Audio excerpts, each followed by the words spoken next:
This is removal of an alternator on a SS1LE 2018.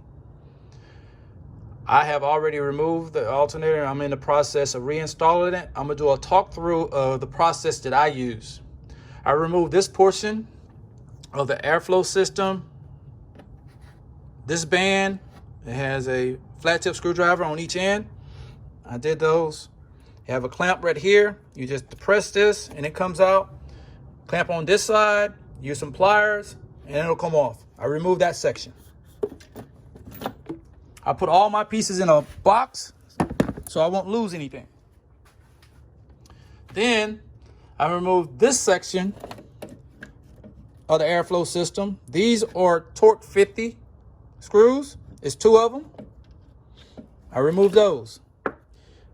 And then you can push this section out the way, and then you will be able to access the tensioner so you can remove the belt. The tensioner is here. It has a 15mm bolt. You turn that clockwise, it'll release the tension on the belt. Then you can remove the belt. And you still have to remove the complete tensioner. It's a 15mm bolt up top, a 13mm bolt at the bottom. I removed that. Put it in my box.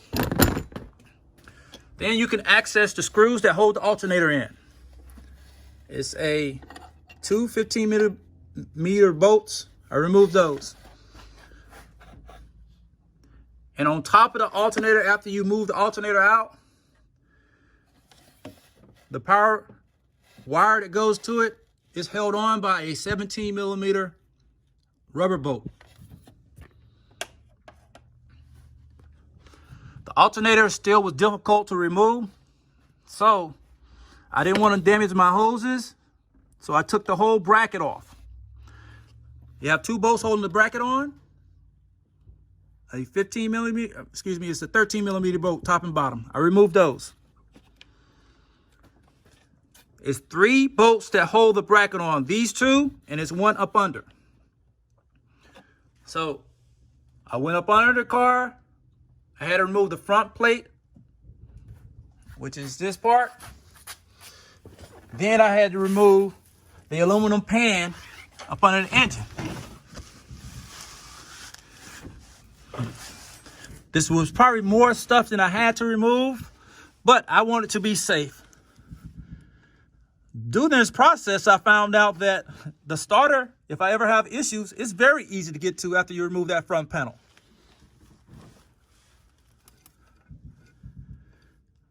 But I took the aluminum belly pan off. Then I was able to see the alternator. This is the alternator from the rear, bottom. The bolt that's up under the car that I removed, it's a 13mm. And it is right here. I am going to point at it with my screwdriver right here. So I removed that bolt, went back up top,